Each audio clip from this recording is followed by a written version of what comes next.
Finnegan's Wake. A veritable history of modern literature.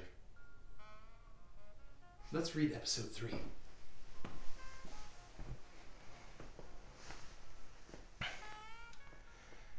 Chest C. Stents. Corpo di Baraggio.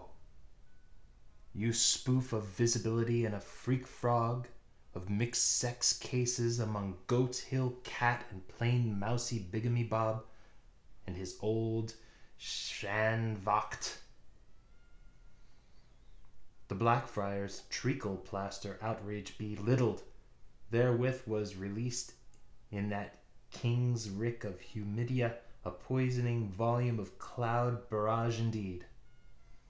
Yet all they who heard or redelivered are now with that family of bards, and Virgo Britas himself, and the crowd of Caracula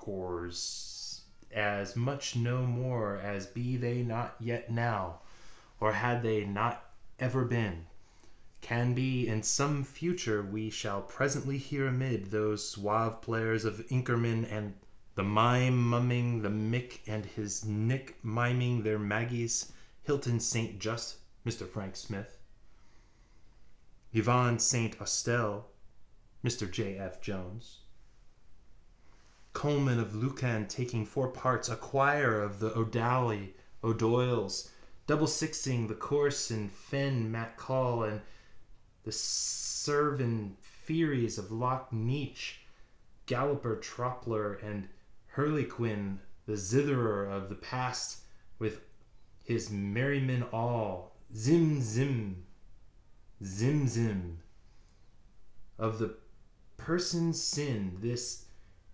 Iragwagla saga, which, thorough readable to int from and, is from tub to bottom, all false tissues, antibellious and non-nationable, and this applies to its whole volume of poor Osti described as quite a musical genius in a small way, and the owner of an exceedingly nice ear with tenorist voice to match. Not alone, but a very major poet of the poorly meritary order.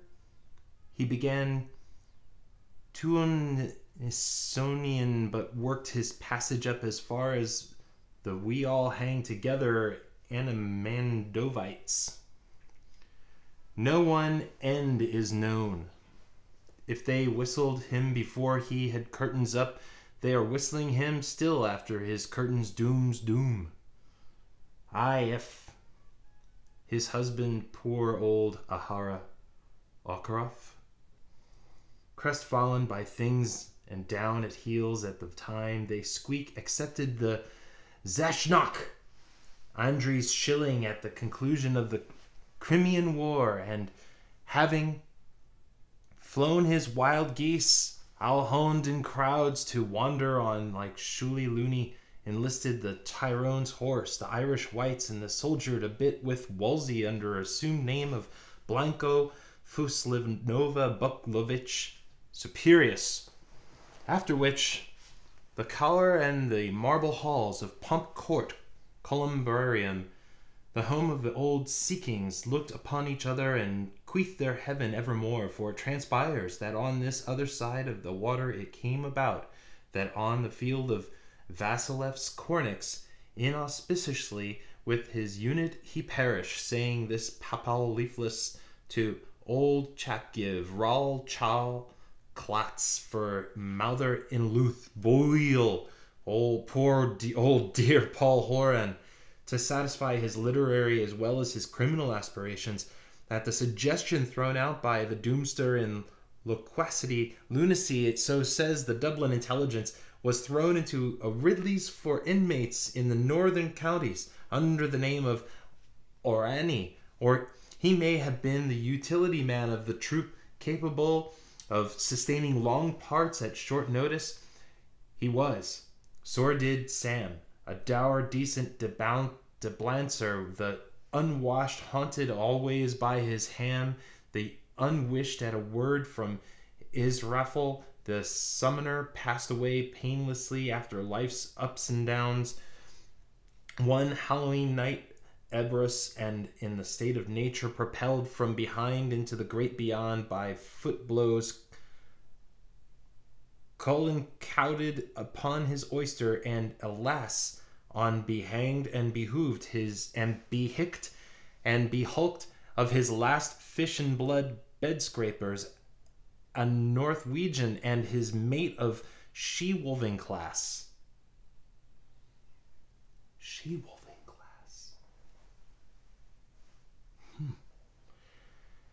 Though the last straw glimpsed his bearing, this stage thunkard is said the pit-fallen gagged him prompt boxer to have solemnly said, as had the brief thought, but fell in till his head like a bass dropped neck fussed in till a bung crate. Cogged! Me dreams, O Lachlins, have come through. Now let the centuple selves of my egorge, as Nicholas de Cusack calls them, all of whose I in my hereinafter, of course by recourse, demission me by the coincidence of their contraries, remalgamerge in the identity of undiscernibles, when the Baxters and the Fleischmans may they cease to bedivil uns, and but at this point, though the iron thrust of his cocksport start might have prepared us, we are well nigh stink pothered by the mustard punge in the tail end. Ooh. This outdin brown candlestock melt Nolans into peace. Han var disliken as he was Drury drama, her wife Langley, the prophet, and the decent dozenist, short of a fruitster who ever stuck his spickle through his spoke, disappeared, in which to doing he has taken all the French leaves unavailable out of Calumniquilver's pravities. From the surface of this earth, that austral plane he had transmarried himself to, so entirely spoorlessly, the mother of the book with a dust whisk tabularizing his obliteration done upon her in fulcrum, as to tickle the speculative to all but opine, since the levy who might have been Langley may have really been Redivius or Pagnasium or Volunteer Vosden, that the hobo, who possessed a large amount of humoresque, had transtulted his